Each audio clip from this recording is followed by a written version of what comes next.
1953 में क्या हुआ, 76 में क्या हुआ, पैदा भी नहीं हुआ था तू। ये हमें हिंदुत्व सिखा रहे।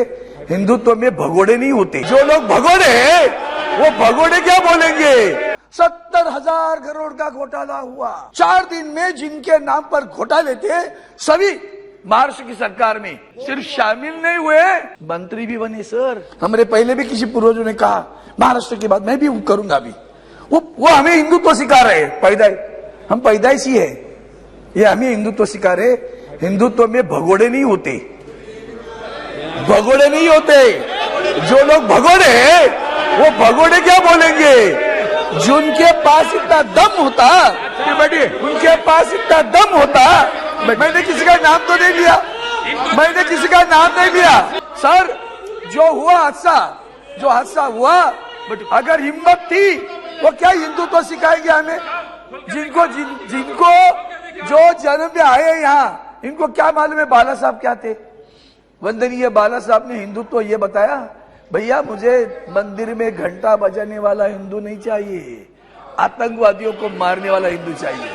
ये विचारधारा उनकी। विचारधारा कुछ नहीं सर। आज मैं बताऊंगा इस सदन में सच्चाई क्या है।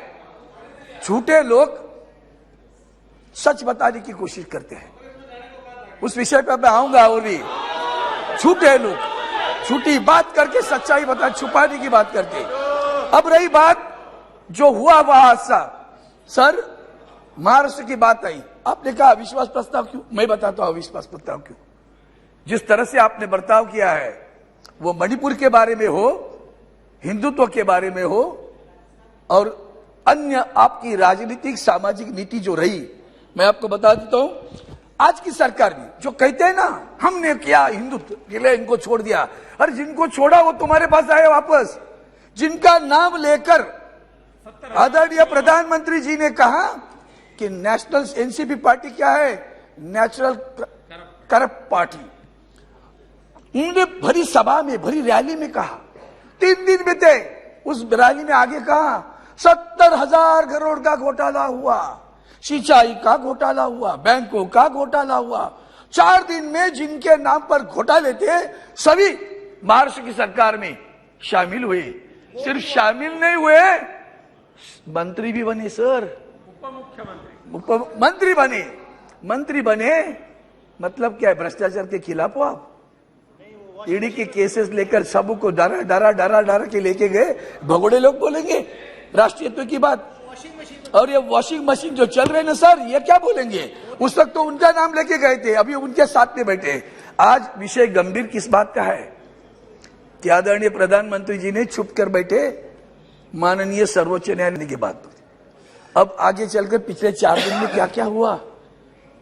पिछले 4 दिन में जैसे हमारे बारे में हुआ, आज भी हमारे महाराष्ट्र में जो सरकार है वो संविधान बाह्य सरकार है। माननीय सर्वोच्च न्यायालय ने न्याय दिया, कह दिया है सभी लोग अपात्र होंगे।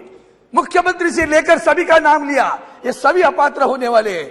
फिर भी मैं तो सुप्रीम कोर्ट का दायित्व बोलो, सुप्रीम कोर्ट से कि मैं पार्लियामेंट में बोल रहा हूं, सुप्रीम कोर्ट ने दायित्व। सुप्रीम कोर्ट ने निर्णय दिया, सदस्य पे कार्रवाई करने का निर्णय दिया।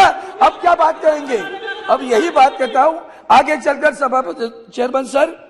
अब कोविड की बात आई सर, कोविड के समय में भी मुख्यमंत्री उद्धव जी ठाकरे साहब ने जो काम किया उसकी सराहना वर्ल्ड हेल्थ ऑर्गेनाइजेशन ने की, माननीय नीति आयोग के लोगों ने की, माननीय सर्वोच्च न्यायालय ने की। और कहा ये जो उद्धव ठाकरे जी ने जो पैटर्न लगाया है, धारावाहिक पैटर्न, उसका अमल करो पूरे देश में।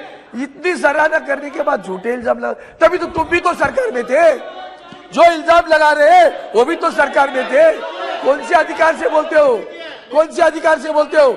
आप लोग सरकार में शरीक थे, आप मंत्री थे, 2.5 वर्ष आप भी साथ में थे, बोलने का अधिकार बैठा है। महाराष्ट्र का फाइनेंशियल सेंटर आप गुजरात में लिखी गई, महाराष्ट्र का वेदांता फॉक्सकॉन गुजरात में लिखी गई, महाराष्ट्र का एयरबस गुजरात में लिखी गई, महाराष्ट्र का ड्रग पार्क गुजरात में लिखी गई, महाराष्ट्र का पुलिस स्टेशन गुजरात में लिखी गई, महाराष्ट्र का डायमंड सेंटर गुजरात में लिखी गई। महाराष्ट्र के बंदरगाह का विकास 9 वर्ष में महाराष्ट्र का बंदरगाह का विकास नहीं हुआ। महाराष्ट्र के मिल वर्करों के बारे में जमीन पर कुछ करना है, कुछ नए प्रोजेक्ट, कुछ नहीं किया। उल्टा जब हमारे पास निसर्ग तख्ते का चक्रवाक आया था, तो आदरणीय प्रधानमंत्री जी वहां गुजरात में भी आया था, गुजरात में घूमे, उनका हेलीकॉप्टर आगे नहीं आया, पीछे गया वहां से, महाराष्ट्र के ऊपर ध्यान नहीं दिया, इतना सारा इल्जाम लगाए। इसके बाद में हम बुलेट ट्रेन, हमारे यहाँ तो 10%, तो हमारे पास 70% पैसा बुलेट ट्रेन के लिए, सबकी गुजरात की सारा इस्तेमाल होना है। सभापति महोदय, महत्वपूर्ण विषय ऐसे है कि इसमें जो जो चीजें उन्होंने की है, खास करके एक मिनट, आपको बुरा लगना चाहिए था, किसानों का आंदोलन हुआ, 100 से ज्यादा लोग मर गए, बुरा नहीं लगा। आखिर में आदरणीय प्रधानमंत्री जी को कहना पड़ा, क्षमा मांगनी पड़ी, देश की क्षमा मांगता हूं और सारे बिल वापस लेता हूं। मरे कितने लोग, कुछ है उसकी परवाह? मॉनिटाइजेशन किया, कितने लोग मरे, है कुछ अश्रु ढाया? पुलवामा के लिए अश्रु ढाया? कभी नहीं अश्रु ढाया।